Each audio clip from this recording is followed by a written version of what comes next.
Everyone, welcome to Bilaspur IAS academy. आज हमारा lecture Bastar संभाग के ऊपर है। बस्तर संभाग के ऊपर जो जनरल हम सारी चीज़ों को, भौतिक विभाजन, उसकी संरचना, आपकी नदियाँ कुछ और ज़िले तहसील व्यवस्था, सारी चीज़ों को हम देखेंगे। ठीक है, चलिए स्टार्ट करते हैं हम। सबसे पहले एक और बात मैं आपको बता दूँ कि आज हमारे छत्तीसगढ़ का पहला त्यौहार हरेली।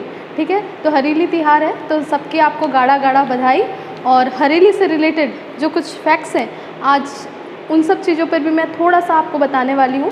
आप तो वैसे भी सभी छत्तीसगढ़ के हैं, तो सबको पता ही होगा कि जो हमारा हरेली है वो क्या है, किसानों से जुड़ा वाला त्यौहार है, फसल और कृषकों से जुड़ा हुआ त्यौहार है। ठीक है, तो गांव में आपको इसका ज़्यादा आपको क्या दिखेगा, त्यौहार का जो महत्व है आपको ज़्यादा दिखाई पड़ेगा। शहरों में इससे कुछ जो रहती है इसकी रौनक नहीं दिखती है। ठीक है, तो जो भी आप लोग हैं इनसे रिलेटेड जितनी भी चीज़ें होती हैं आज हरेली के दिन, जिससे बताया जाता है कि जादू टोने का जो अगर आज देखें तो उसकी जो मान्यता रहती है कि आज हरेली अमावस्या के दिन जो भी जादू टोने से रिलेटेड जो चीज़ें होती हैं उनको आज उसकी शिक्षा दीक्षा दी जाती है। ठीक है, और साथ में क्या है कि हम अपने घर पे जो रहती है बुरी नज़र से बचाने के लिए नीम की पत्ती और दसमूल की लकड़ी लगाते हैं। तो ये सारी चीज़ें होती हैं। तो मैं आपसे ये कहना चाहती हूँ कि जो भी त्यौहार है हमारा छत्तीसगढ़ का, उसको आप क्या कीजिए, अपने आसपास जो नहीं जुड़े हैं, जो नहीं जानते हैं, उन सारी चीज़ों के बारे में आप क्या है थोड़ा सा उनसे जुड़िए। क्योंकि आपका जो मेंस का पेपर है वो तो है ही, प्री में आपसे पूछे जाता है, वो सारी चीज़ें पूछी तो जाती हैं, वो सारी चीज़ों को आपको जानना तो है ही, पढ़ना तो है ही। लेकिन जब आप उसको पढ़ने के वे से जाएंगे तो आपको वो सारी चीज़ें टफ लगेंगी। तो उसको आप क्या कीजिए, उसको अपने लाइफ से जोड़िए, उन सारी चीज़ों से जुड़िए। जो छत्तीसगढ़ी नहीं हैं या जो लोग हैं और उन सब चीज़ों के बारे में नहीं जानते हैं, आप उनसे जुड़िए और अपने गांव से रिलेटेड सारा जनजीवन जो है उससे कैसे जुड़ा हुआ है, कैसे इस त्यौहार का महत्व होता है, इन सब चीज़ों के बारे में थोड़ा सा क्या कीजिए, आप जानकारी इकट्ठी कीजिए। और वो जो है ना, वो आपके आंसर को अच्छा बनाती है मेंस के। ठीक है, तो इन सारी चीज़ों के बारे में हम जब आपका त्यौहार और संस्कृति पर चर्चा करेंगे तो बहुत अच्छे से मैं आपको लेकर के जाऊँगी। आज हम बस्तर संभाग को शुरू करते हैं। चलिए,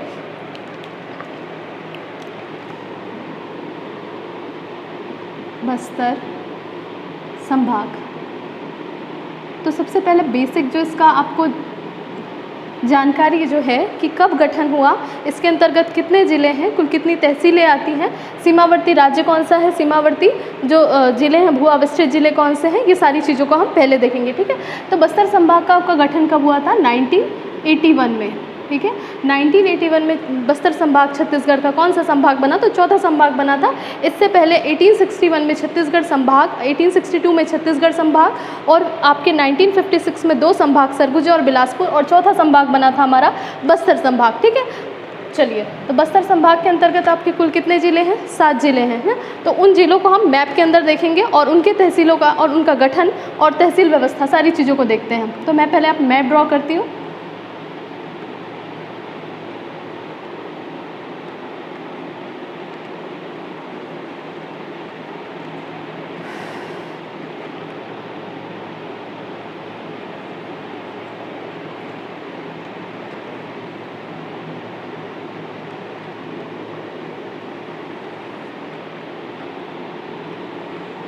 ये आपका कांकेर है ऊपर, इसको देखेंगे, ये जो है हमारा,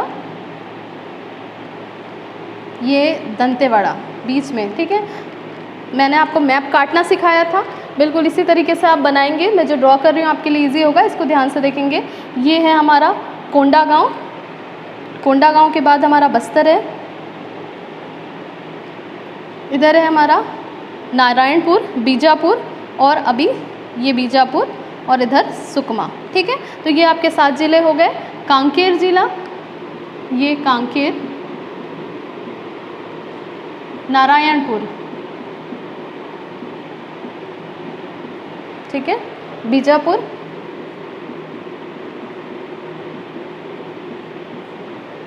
सुकमा, ये है हमारा बस्तर, और दंतेवाड़ा, कोंडागांव। ठीक है, तो देखिए आपका जो ये ज़िले हैं, ये ज़िलों का गठन कब कब हुआ है, सबसे पहले हम इस पर देखेंगे। तो सबसे पहले इन सभी में अगर देखें हम तो आपकी जो बस्तर है वो आपका क्या था, रियासती ज़िला था। मैंने आपको बताया था कि 3 ज़िले जो हैं रियासतों से बने थे, रियासती, ठीक है। तो ये क्या है, बस्तर आपका रियासत है, ऊपर सरगुजा रियासत, फिर रायगढ़ रियासत और ये बस्तर, ठीक है। इनका गठन 1948 में हुआ था, ठीक है। ध्यान देंगे इसको, 1948 में बस्तर का गठन हुआ था जो कि एक रियासत था, ठीक है।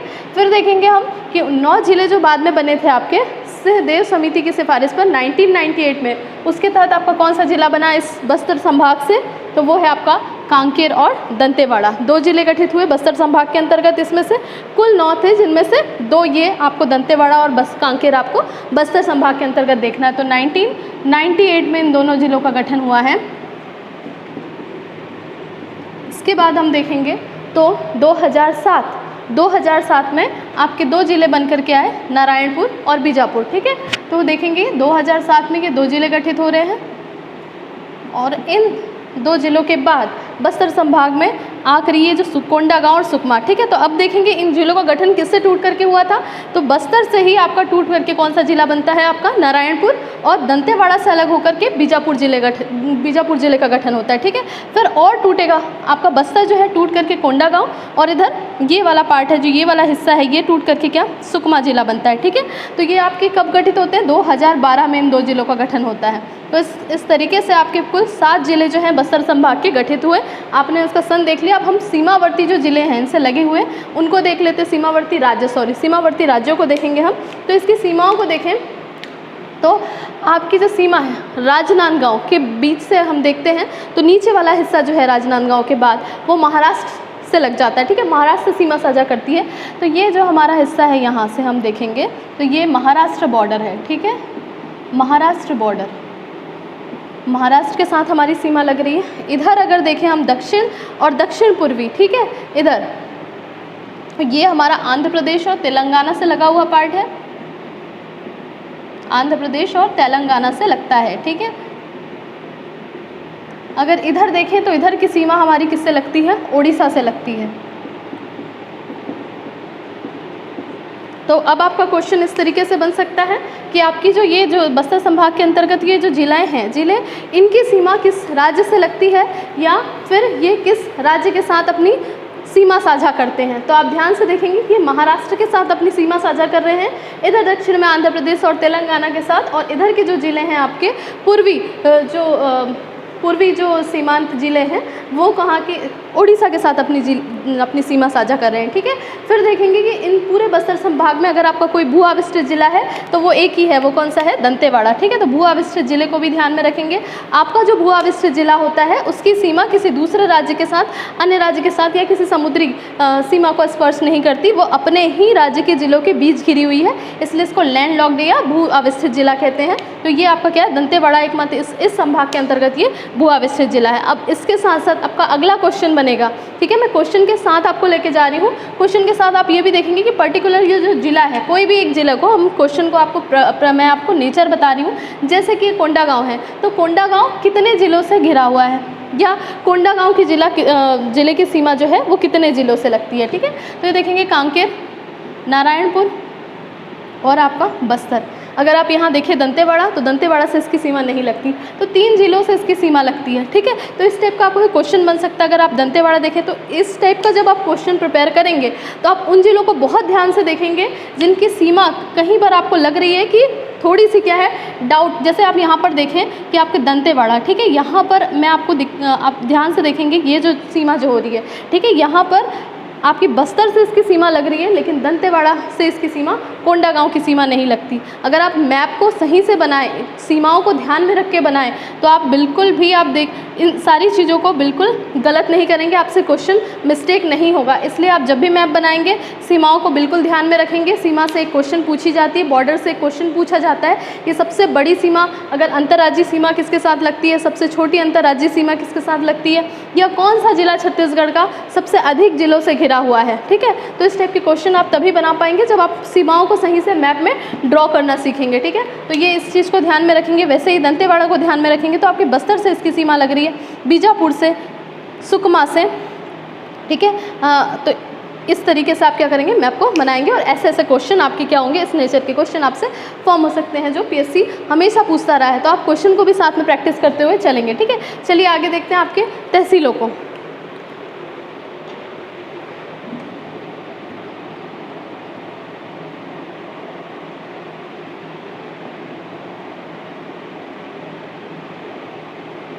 तहसील व्यवस्था के अंतर्गत कौन कौन सी तहसीलें, सारी चीज़ों को हम देख लेते हैं। लोकेशन हम देखेंगे सबसे पहले, तो आप यहाँ से, मैं कांकेर से स्टार्ट करती हूँ।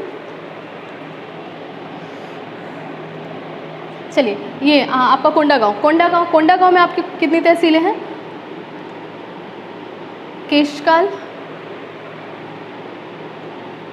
कोंडागांव, ठीक है, केशकाल, फरसगांव, कोंडागांव, बड़े राजपुर और माकड़ी। ठीक है, तो ये सारी तहसीलें हैं। ठीक है, तो आप देखेंगे इसमें केशकाल, कोंडागांव, केशकाल, आप देखते हैं कि केशकाल घाटी, तो ये इसी क्षेत्र में केशकाल, फरसगांव, कोंडागांव, बड़े राजपुर और कौन सी है, माकड़ी।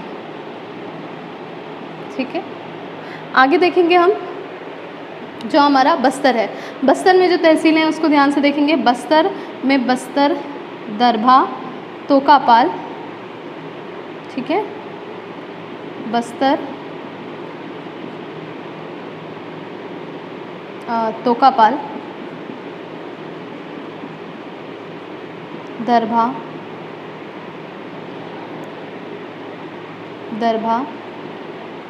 जगदलपुर, लोहंडीगुंडा, बकावन और आपका है क्या, एक बस्तानार। लोहंडीगुंडा,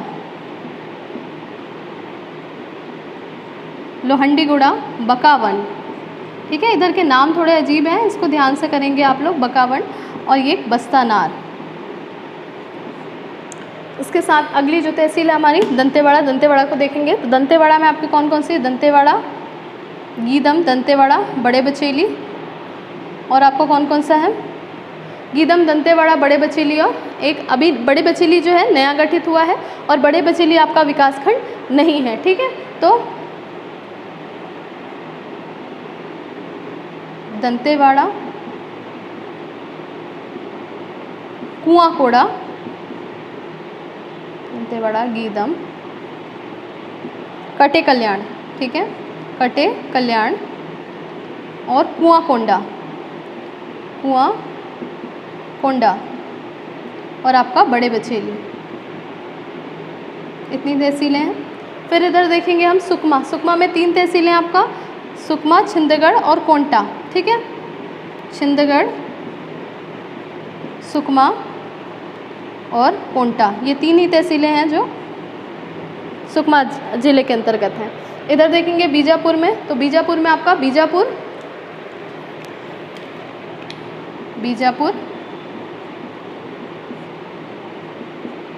भैरमगढ़, भोपालपट्टनम, उसूर।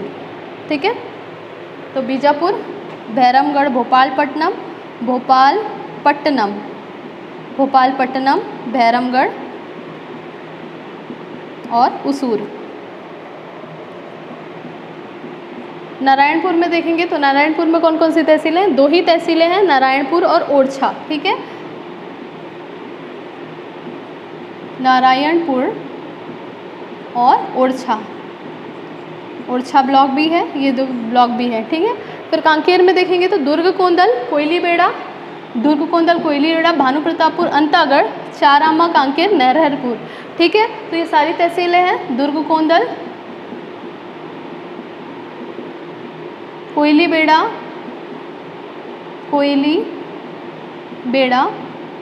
दुर्ग कोंदल, कोयलीबेड़ा, भानु प्रतापपुर,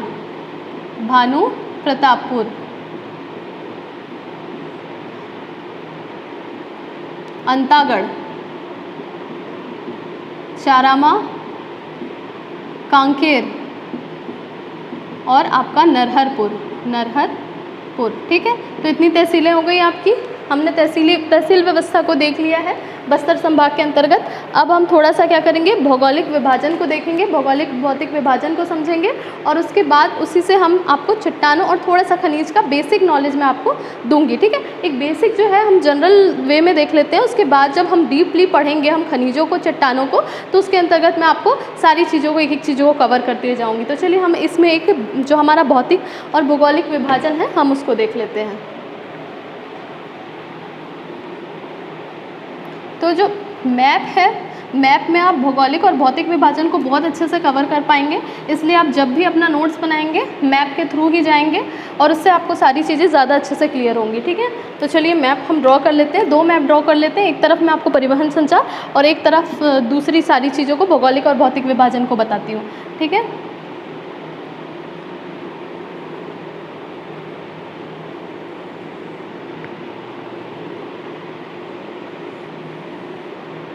ये हो गया हमारा मैप एक जनरल।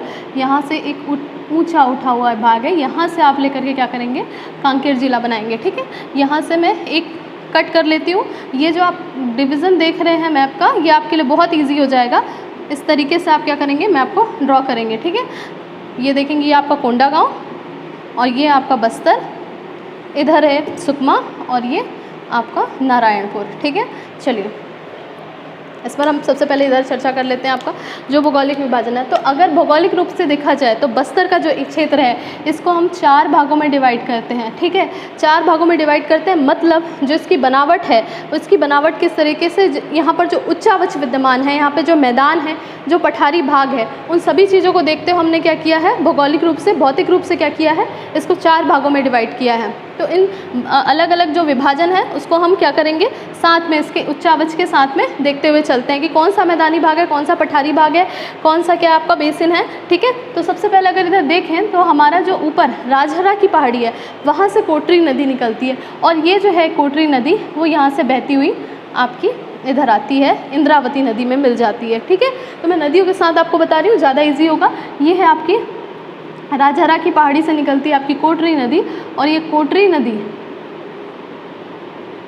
और ऊपर आपका जो धमतरी है, धमतरी में सिहावा पर्वत है और सिहावा से निकलती है आपकी महानदी। तो महानदी का जब उद्गम होता है वो थोड़ा सा कांकेर होती हुई कहाँ जाती है, ऊपर। ठीक है, आपके बालोद और फिर धमतरी से होती वो आगे आपकी शिवरी नारायण के पास मिल जाती है। तो ये यहाँ से जो मिल रही है, ये जो दोनों नदियाँ हैं, ठीक है, इन दोनों नदियों के कारण यहाँ पर आपके कोटरी महानदी जो का मैदान है उसका निर्माण होता है। ठीक है, तो अगर देखें इसका पहला विभाजन, तो ये कोटरी महानदी का जो मैदान है उसका निर्माण का पर ये पहला आपका डिवीज़न है, इसको ध्यान में रखेंगे। ये किससे निर्मित होता है, कोटरी नदी और महानदी। ठीक है, इन नदियों के द्वारा जो मैदान बनता है वो कौन सा, आपका कोटरी महानदी का मैदान। ठीक है, चलिए, और कोटरी नदी जिस बेसिन का निर्माण करेगी वही आपका क्या कहलाएगा, कोटरी बेसिन। ठीक है, चलिए आगे देखते हैं हम। यहाँ आपका जो नारायणपुर है, यहाँ पर आपको मिलेगी अबुझमाड़ की पहाड़ियाँ। तो इसको देखेंगे, अबुझमाड़ की जो पहाड़ियाँ हैं वो आपके नारायणपुर के क्षेत्र में अवस्थित है। ठीक है, तो ये है आपकी क्या, अबुझमाड़ की पहाड़ियाँ। मैं यहाँ पर नाम लिख देती हूँ, कोटरी महानदी बेसिन, कोटरी महानदी का मैदान।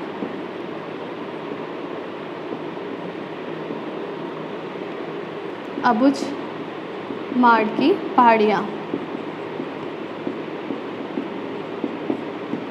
ठीक है, ये अबुझमाड़ की पहाड़ी है और अबुझमाड़ की जो पहाड़ी है ये इसी क्षेत्र में, ये दुर्गम जंगल का क्षेत्र है। ठीक है, यहाँ पर जो आपका जो सबसे ज़्यादा सघन वन मिलते हैं, ठीक है, साल वनों का द्वीप जो कहा जाता है। ठीक है, तो ये जो बस्तर है इसको साल वनों का द्वीप कहा जाता है। और यहाँ पर जो हमको मिलते हैं अबुझमाड़, ठीक है, नारायणपुर के एरिया में, यहाँ पर हमको कौन से वन मिलते हैं, सागौन के वन मिलते हैं और बहुत ही उत्तम किस्म का सागौन मिलता है जिसको हम टीक कहते हैं। ठीक है, तो ये इसको ध्यान में रखेंगे। यहीं पर हमारी अबुझमाड़िया जनजातियों की क्या है, इनका संकेंद्रण है। ठीक है, तो जनजातियों का संकेंद्रण और उस जगह का नाम, जैसे मैंने आपको भाषा में भी बताया कि जनजातियों के ऊपर ही क्या रखा गया है, उन भाषाओं का, उनकी बोलियों का नाम रखा गया है। उसी प्रकार अगर देखेंगे तो ये जो उसकी अबुझमाड़ की पहाड़ी है, तो यहाँ रहने वाली जनजातियों का नाम किस नाम पर किया गया, इस पहाड़ी के नाम पर उस जगह में रहने वाली जनजातियाँ, इस जगह पर संकेंद्रित जनजातियाँ, ठीक है, अबुझमाड़िया कहलाती है। ठीक है, भारत में हमने देखा था तो गारो खासी जयंतिया की बात करते हैं। ये गारो खासी जयंतिया क्या है, मेघालय, ठीक है, इस क्षेत्र में पहाड़ियाँ हैं। तो इन्हीं पहाड़ियों के नाम पर वहाँ की जो जनजातियाँ गारो खासी जयंतियाँ अब देखेंगे तो यहाँ पर इस जिले में संकेंद्रित, इस क्षेत्र में संकेंद्रित जनजाति अबुझमाड़िया जनजाति, तो ये अबुझमाड़ की पहाड़ी, ठीक है, अबुझमाड़ की पहाड़ी जो है आपका दुर्गम वन क्षेत्र है यहाँ पर। और अगर देखें तो अभी यहाँ पर जो सरकार ने इन क्षेत्रों को क्या कहा था, लोगों के आने जाने के लिए क्या रखा था, बंद रखा था, लेकिन अब खोल दिया गया है, ठीक है। तो अगर देखें इसकी बनावट तो यहाँ पर क्या है, धारवाड़ की चट्टानें मिलती हैं। अगर इनका निर्माण अगर देखें शैल समूहों का, तो धारवाड़ क्रम की चट्टानें हमको यहाँ पर मिलती हैं, धारवाड़ क्रम की चट्टानें। और धारवाड़ क्रम की चट्टानें, जो धारवाड़ क्रम की चट्टानें हैं उनमें किस खनिज की उपस्थिति हमको मिलती है, तो लोहा, ठीक है। तो लोहा मेनली जो है लौह अयस्क हमको मिलता है, और बहुत सारी चट्टानें मिलती हैं, लेकिन मेनली अगर हम देखें बात करें तो लोहा हमको, लौह अयस्क हमको यहाँ से मिलता है, ठीक है। तो ये क्रमशः ये जो हम एरिया देख रहे हैं, ये जो क्षेत्र देख रहे हैं, तो यहाँ पर हमको क्या मिलती है, धारवाड़ शैलों की, धारवाड़ क्रम के शैलों की उपस्थिति दिखती है। इसलिए मुख्यतः आपको देखेंगे कि राव घाट जो है आपका, दल्ली राजहरा, ठीक है, आरी डोंगर, ये सारा जो क्षेत्र है वहाँ पर आपको लौह अयस्क की जो लौह अयस्क मेनली जो है यहीं से हमको मिलता है, ठीक है। चलिए आगे बढ़ते हैं, हम इधर देखेंगे अगर, तो हम ये जो हमारा उत्तर पूर्व का एरिया, अगर मैं इसको डिवाइड कर दूं तो इसका जो उत्तर पूर्वी भाग है, उत्तर पूर्वी पठार कहलाता है, ठीक है। ये जो भाग है हमारा क्या कहलाता है, उत्तर पूर्वी पठार, उत्तर पूर्वी पठार।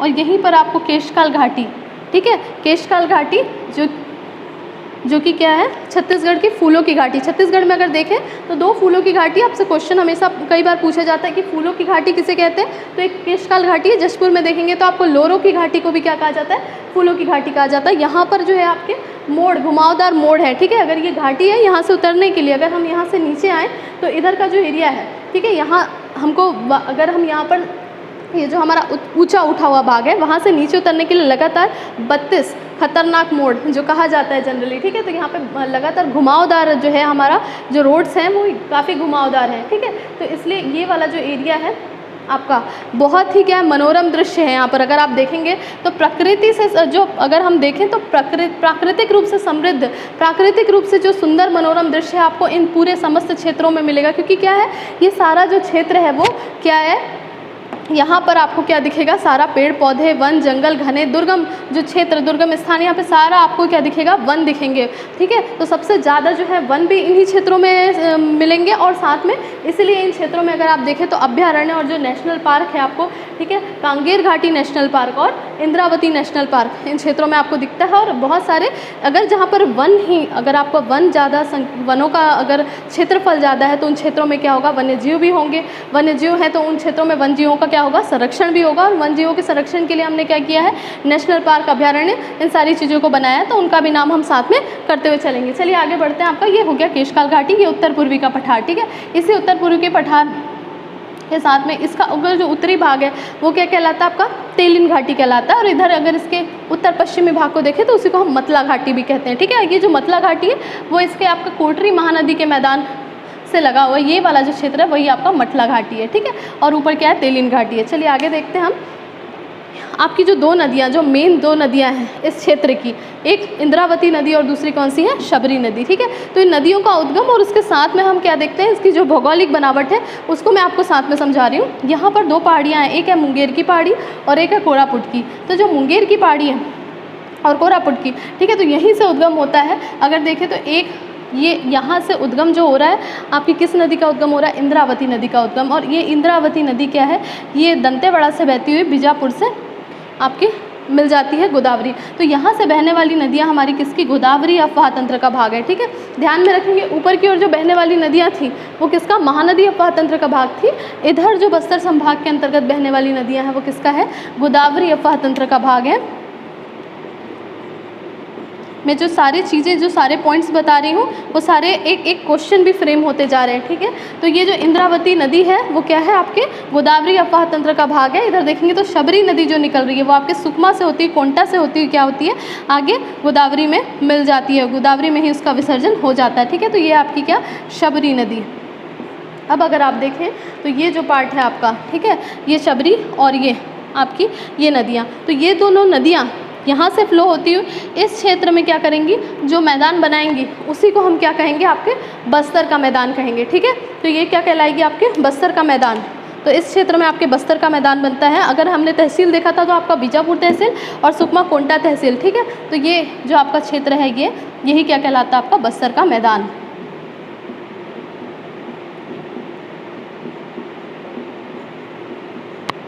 ठीक है, आपकी इंद्रावती और शबरी नदियों के द्वारा इस मैदान का निर्माण होता है। अब देखेंगे तो ये जो नदियाँ हैं, नदियाँ जनरली क्या होती है, ऊपरी उच्च क्षेत्र से बहती हुई निम्न क्षेत्रों की ओर आती हैं, ठीक है। तो नदियों का बहाव जो है उस क्षेत्र के ढाल के साथ होता है, तो उस क्षेत्र की जो बनावट है, ठीक है, उसका भी हमको क्या हो जाता है, ज्ञान हो जाता है कि कैसी बनावट है। नदियों के प्रवाह की दिशा के हिसाब से, उसके प्रवाह के क्षेत्र के हिसाब से उसके ढाल की प्रवणता का भी हमको क्या होता है, ज्ञान हो जाता है। तो अगर देखें तो ये नदियाँ बह रही है, मतलब ये इस डायरेक्शन में जो बह के आ रही हैं, आपके किधर से, आपके उत्तर पूर्व से बह के आ रही है, ये दक्षिण पश्चिम के, तो आपका ढाल कैसा, उत्तर पूर्व से दक्षिण पश्चिम की ओर है। तो यहाँ पर ये आपका क्या है, बस्तर का पठार है। ये वाला जो क्षेत्र है ये क्या है, आपका बस्तर का पठार है, ठीक है।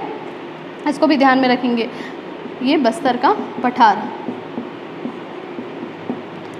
चलिए, ये एक आपका क्या हो गया, भौतिक विभाजन हो गया कि हमने किस अलग अलग क्या किया है, आपके उच्चावच के हिसाब से हमने क्या किया है, अलग अलग भौतिक विभागों में बांटा है। आपकी कोटरी और महानदी के साथ में, कोटरी महानदी का मैदान, बस्तर का मैदान, फिर उत्तर पूर्वी पठार और बस्तर का पठार, ठीक है।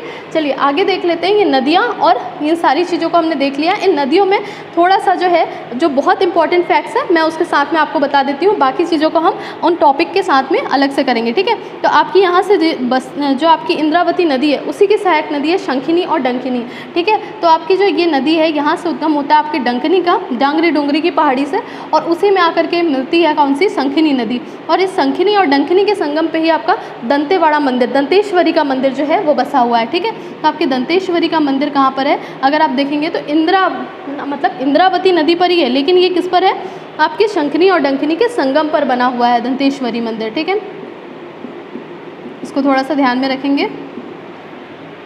और इसके बाद आप थोड़ा सा देखेंगे कि ये जो हमारा इंद्रावती नदी है, इसी इंद्रावती नदी पर हमारी सबसे बड़ी जो है परियोजना, जल विद्युत परियोजना जो है, बोधघाट परियोजना, ठीक है। बोधघाट परियोजना ये प्रस्तावित है। हालांकि इसका काम अभी शुरू किया जा चुका है। अभी जो हमारा बजट है उसमें इसके लिए प्रावधान किया जा रहा है। तो इसके द्वारा क्या है कि 500 मेगावाट जल विद्युत उत्पादन किया जाएगा। अगर आप देखें तो हमारे जो बहुउद्देशीय परियोजनाएं हैं, मिनी माता हसदेव बांगो परियोजना और रविशंकर जलाशय परियोजना, उनके द्वारा जो जल विद्युत उत्पादन किया जा रहा है 120 मेगावाट मिनी माता हसदेव बांगो परियोजना के तहत और 10 मेगावाट रविशंकर जलाशय परियोजना के तहत उत्पादित होता है। तो अगर उस हिसाब से देखें तो ये सबसे बड़ी परियोजना होगी जल विद्युत उत्पादन की, ठीक है। तो छत्तीसगढ़ की जल विद्युत उत्पादन की परियोजना अगर बोधघाट परियोजना शुरू होने के बाद